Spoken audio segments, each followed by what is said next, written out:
राज्य पास देशनो सौथी मोटो दरिया किनारो होय, जे राज्यना एक जिल्लामां सौथी वधु वरसाद पड़तो होय अने ए ज जिल्लाना 175 तालुकामां दिवाળી बाद पाणीनी अछत सर्जाती होय तो जरा विचार करो ત્યાંના નાગરિકોની હાલત કેવી દયનીય હોય। આ વેદના ભલે આજે લખવામાં આવી, જો કે રાજ્ય સરકારે આ ગંભીર પરિસ્થિતિની નોંધ પહેલા જ લીધી છે, જેનું ખાતમુહૂર્ત પ્રધાનમંત્રી નરેન્દ્ર મોદીના હસ્તે ગુરુવારે થશે।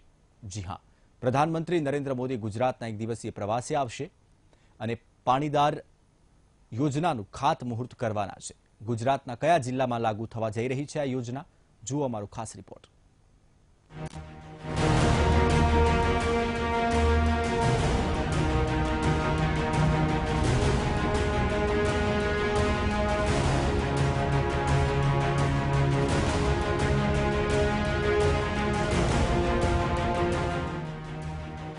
ગુજરાતના ચેરાપુંજી તરીકે ઓળખાતા વલસાડ જિલ્લાના કપરાડા અને ધરમપુર તાલુકામાં સૌથી વધુ વરસાદ પડે છે।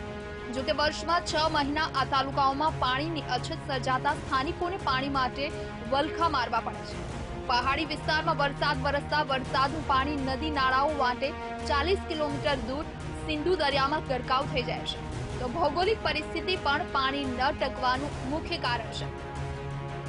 સ્થાનિકોની રજૂઆત બાદ સરકારની આંખે આ વાત સામે આવી, જેના ભાગરૂપે પ્રધાનમંત્રી નરેન્દ્ર મોદીના હસ્તે ગ્રામજનોની તરસ છુપાવવા એસ્ટ્રોલ પાણી પુરવઠા યોજના અમલમાં મુકાય છે। પ્રધાનમંત્રીના હસ્તે અહીં ખાતમુહૂર્ત થશે અને યોજના અમલમાં મુકાશે।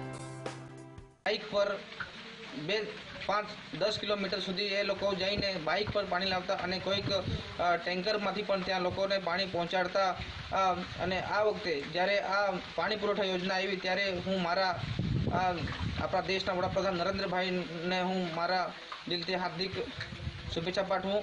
પાણીની તંગીની ખૂબ તકલીફ થાય તેના માટે બહેનો દિવાળીથી અમુક જગ્યાએ પાણી ભરવા માટે રાતના પણ જવા પડે ને લાઈનમાં બેસવા પડે અને અમુક જગ્યાએ તો આખો દિવસ નીકળી જાય પાણી ભરવા માટે। આવી તકલીફ થાય અને આ તકલીફ અમને આ પાણી પુરવઠા યોજનામાંથી જે બી મળશે અને આવી રહી છે ને મંજૂર થઈ ખાતમુહૂર્ત કરવા માટે સાહેબ આવી રહ્યા છે, તેના માટે અમારા અસ્ટલ ગામના રહેવાસીઓને ખૂબ ગર્વની વાત છે।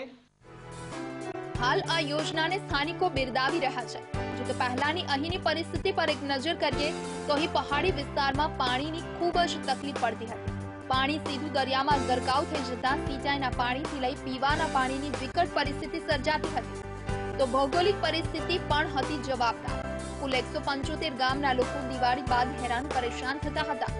અહીં ટેન્કર દ્વારા પાણીનું વિતરણ કરવામાં આવતું હતું, જો કે ટેન્કર દ્વારા પાણીનું વિતરણ પણ ઊંચા પહાડો પર એક કસોટી સમાન રહેતું હતું।